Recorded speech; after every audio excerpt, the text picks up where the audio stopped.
क्या आपने कभी सोचा है कि इंसान का सफ़र कहाँ से शुरू हुआ? आज हम आपको लेकर चलेंगे समय की उस गहराई में जहाँ ना कोई गांव था, ना खेती, सिर्फ जंगल, गुफाएं और सर्वाइवल। यह है पाषाण युग का सबसे पुराना दौर, जो पूरा पाषाण युग, पैलियोलिथिक एज जिसे इंग्लिश में कहते हैं, जहाँ इंसान ने सबसे पहले पत्थरों को औजार बनाया, आग की खोज की और शिकार करके अपना जीवन चलाया। इस वीडियो में हम जानेंगे पूरा पाषाण युग की खास बातें, उस दौर के औजार, भोजन और जीवन शैली, और कैसे यह युग बना मानव सभ्यता की नींव का पहला पत्थर। तो चलिए शुरू करते हैं इंसानी इतिहास की इस रोमांचक यात्रा को। पूरा पाषाण युग की दुनिया में आपका स्वागत है। पूरा पाषाण काल को पढ़ने से पहले हम कुछ पॉइंट्स पढ़ेंगे, जैसे प्रागैतिहासिक काल, आद्य ऐतिहासिक काल और ऐतिहासिक काल। प्रागैतिहासिक काल किसे कहते हैं? वो काल जिसका कोई लिखित साक्ष्य उपलब्ध नहीं है, अतः इसका काल का इतिहास पूर्णतः उत्खनन में मिले पुरातात्विक साक्ष्यों पर निर्भर है। पाषाण काल को प्रागैतिहासिक काल में रखा जाता है।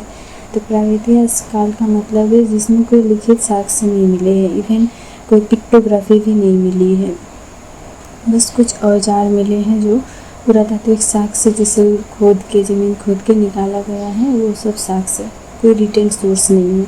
तो इसीलिए इस समय को हम लोग बोलते हैं प्रागैतिहासिक काल। उसके बाद आता है आद्य ऐतिहासिक काल। इस काल की लिखित लिपि तो है, पर या तो उसे पढ़ने में सफलता नहीं मिली है या उसकी प्रामाणिकता संदिग्ध में है। हड़प्पा और वैदिक संस्कृति की गणना आद्य ऐतिहासिक काल में की जाती है।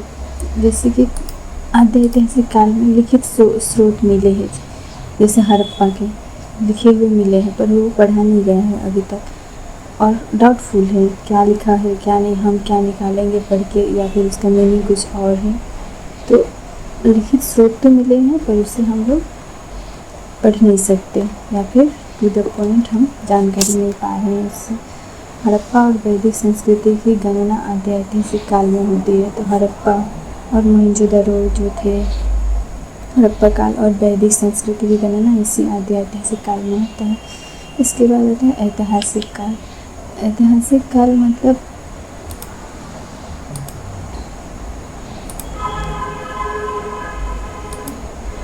ऐतिहासिक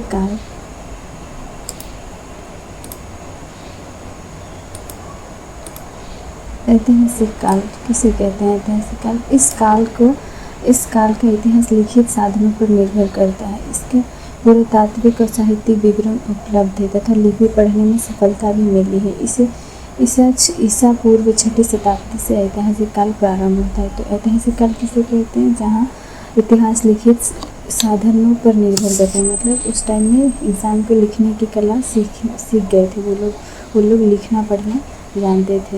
उन्होंने बहुत से पुरानी किताबें लिखी है, चाहे वो मैन्युस्क्रिप्ट में हो, कुछ में हो, पेड़ के छाल में या फिर पत्तों में मैन्युस्क्रिप्ट लिखना शुरू किया था। इस काल को हम लोग ऐतिहासिक काल कहते हैं। ये काल कब शुरू हुआ था?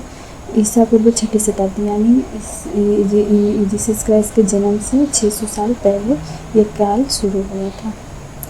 हम आप लोग अभी पढ़ेंगे प्रागैतिहासिक काल के अंडर में पूरा पाषाण काल। तो पूरा पाषाण काल है पैलियोलिथिक। पूरा पाषाण काल को कितने भागों में विभाजित किया गया है? पूरा पाषाण काल को पूरा पाषाण काल मतलब लोअर पैलियोलिथिक एज, मध्य पूरा पाषाण काल यानी मिडल पैलियोलिथिक एज, उच्च पूरा पाषाण काल यानी अपर पैलियोलिथिक एज। पूरा पाषाण काल में हथियारों का आविष्कार एक क्रांतिकारी घटना है। पूरा पाषाण काल में हथियारों के आविष्कार हुई थी, पर ये हथियार किससे बने हुए थे? ये हथियार सारे बने हुए थे पत्थरों के। पूरा पाषाण काल के लोग कौन सी जाति के थे? नेग्रिटो जाति के लोग थे।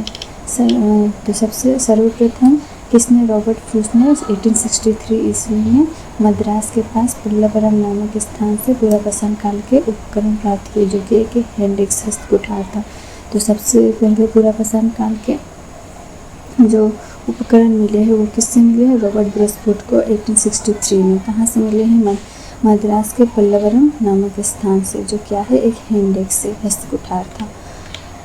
1935 में डी टेरा और पीटरसन के नेतृत्व में येल कैम्ब्रिज अभियान दल ने शिवालिक पहाड़ियों के पोतवार पठारी भाग के सर्वेक्षण कर पाषाणकालीन संस्कृति के साक्ष्य प्राप्त किए।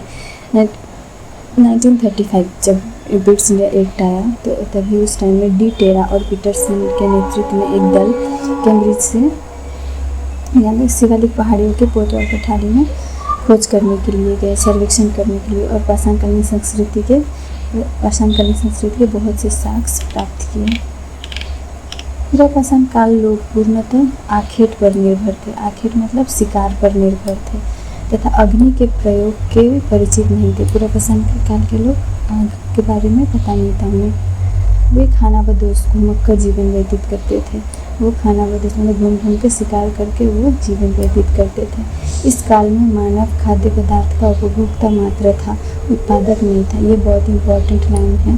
पुरापाषाण काल के लोग खाद्य पदार्थों के उपभोक्ता थे लेकिन उत्पादक नहीं थे। उत्पादक कब बने? वो न्यूलिथिक पीरियड में, जब पहले उन्होंने अनाज उत्पादन शुरू किया।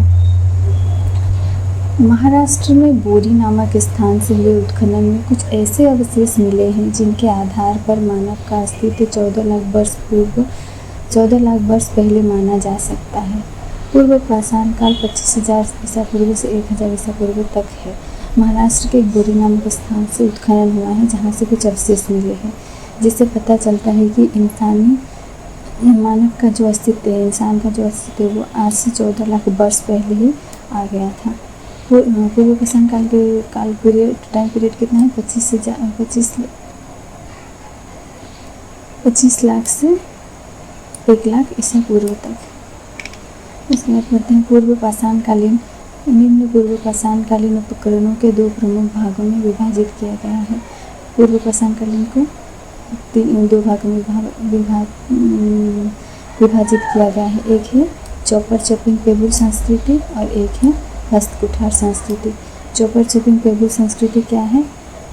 इसके उपकरण सर्वप्रथम पंजाब के सोहन नदी घाटी पाकिस्तान में प्राप्त हुए हैं। तो चॉपर चपिंग पेबुल संस्कृति कहाँ पे मिले हैं? सर्वप्रथम पंजाब के सोहन नदी घाटी पाकिस्तान से प्राप्त हुए हैं। उसके बाद इसी कारण इसे सोहन संस्कृति भी कहते हैं। तो चॉपर चपिंग कल्चर को क्या बोलते हैं? सोहन संस्कृति भी कहा जाता है।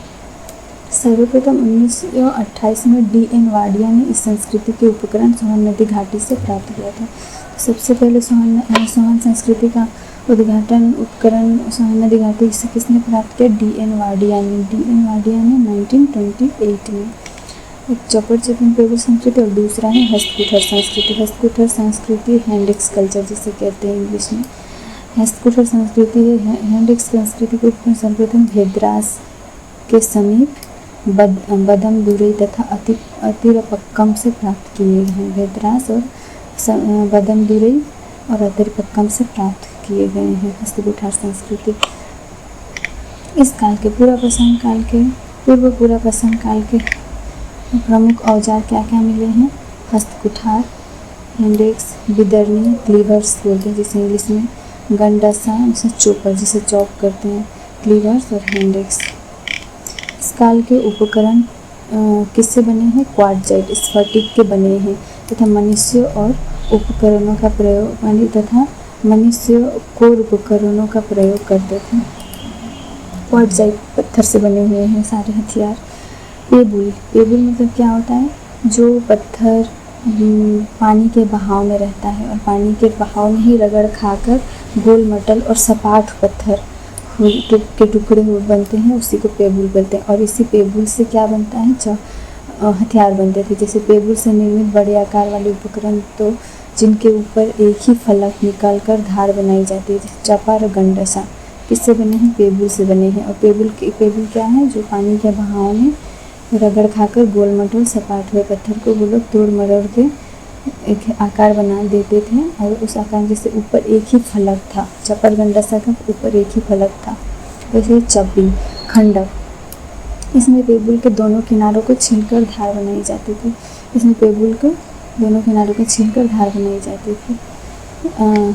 उत्तरी भारत में पूर्व पाषाणकालीन के कुछ स्थान मिले हैं। जैसे उत्तर भारत में, अभी तक तो हमने दक्षिण भारत के कुछ नाम पढ़े, अभी उत्तर भारत में कहाँ पे मिले पूर्व पाषाण काल के स्थान? एक सोहन नदी घाटी सोहन नदी घाटी, दूसरा कश्मीर में, उसके बाद थार का रेगिस्तान डिडवाना और चित्तौड़गढ़ के निकट, उसके बाद वीलन घाटी मिर्ज़ापुर उत्तर प्रदेश में, फिर भीमबेटका और नर्मदा घाटी में मिले हैं। ये उत्तरी भारत के पूर्व पाषाण कालीन के स्थान हैं। प्राक सोहन उपकरण मतलब सोहन संस्कृति के आगे जो प्राक सोहन उपकरण मिले हैं, सोहन घाटी के मलकपुर, चौंतरा, कलार, चौमुख आदि स्थानों से मिले हैं। ये सब स्थानों से मिले हैं। अगर कहीं आएगा प्राक सोहन उपकरण कहाँ से मिले हैं, तो मलकपुर, चौंतरा, कलार, चौमुख आदि स्थानों से मिले हैं।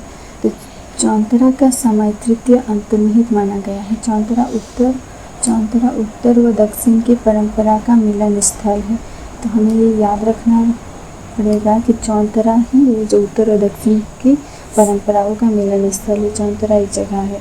यहाँ के उपकरण में प्राक सोहन के फलूक सोहन परंपरा के पेबुल एवं फलक तथा मद्रास परंपरा के हस्तकुठार सभी मिलते हैं। मतलब इस चौंतरा में हर तरह के हथियार मिले हैं, जैसे प्राक सोहन के फलूक भी मिले हैं, सोहन परंपरा के पेबुल भी मिले हैं और फलक तथा मद्रास परंपरा के हस्तकुठार सभी मिलते हैं।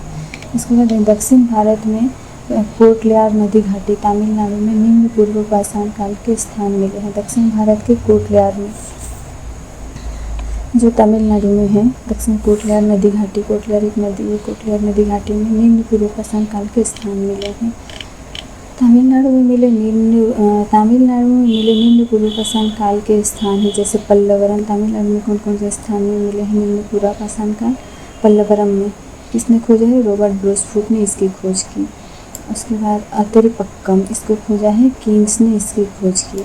उसके बाद बदमदुरई, उसके बाद मांजान कारण, ये सब तमिलनाडु में मिले हैं पूर्व पाषाण कालीन, पूर्व निम्न पाषाण कालीन। नर्मदा घाटी से होमो इरेक्टस मानव के अस्थि विशेष मिले हैं। होमो इरेक्टस मानव अस्थि विशेष मिले हैं। नर्मदा घाटी के कहाँ से मिले हैं? नर्मदा घाटी के हथनोरा से 1982 में अरुण सोनकिया ने प्रागैतिहासिक मानव की खोपड़ी का जीवाश्म खोजा है। यह भारत का खोजा गया प्रागैतिहासिक मानव का प्राचीनतम जीवाश्म है। तो आज तक जितने भी प्रागैतिहासिक काल के जीवाश्म मिले हैं, मानव जीवाश्म, उसमें सबसे पुराना ही इसी नर्मदा घाटी के हथनोरा में जो जीवाश्म मिला है, ये किसने खोजा है? 1982 में अरुण सोनकिया ने। एक खोपड़ी है, प्रागैतिहासिक काल के मानव की एक खोपड़ी बस है, ये मिला। ये सबसे प्रागैतिहासिक मानव का सबसे प्राचीन निदर्शन है। आंध्र प्रदेश में गिद्धलूर एवं करीमपुरी निम्न पूर्व पाषाण काल के स्थान है। आंध्र प्रदेश में कहाँ कौन से जगह? गिद्धलूर और करीमपुरी निम्न पूर्व पाषाण काल के स्थान है। आंध्र प्रदेश के गिद्धलूर और करीमपुरी। उसके बाद मध्य प्रदेश के सीधी जिले में सोन नदी घाटी में सिहावल से निम्न पूर्व पाषाण कालीन उपकरण मिले हैं। तो मध्य प्रदेश से कहाँ से? सिहावल से निम्न पूर्व पाषाण कालीन उपकरण मिले हैं। और आंध्र प्रदेश के गिद्धलूर करीमपुरी से इस जगह से मिले हैं। उसके बाद नर्मदा घाटी में मिला है, तो बताइए। फिर तमिलनाडु में मिले हैं पल्लवरम, अतिरिपक्कम, बदमदुरई, मांजान कारण, ये सब जगह से निम्न पूर्व पाषाण कालीन मिले हैं। उम्मीद है आप लोगों को समझ में आई होगी। वीडियो पसंद आए तो लाइक, शेयर और सब्सक्राइब जरूर।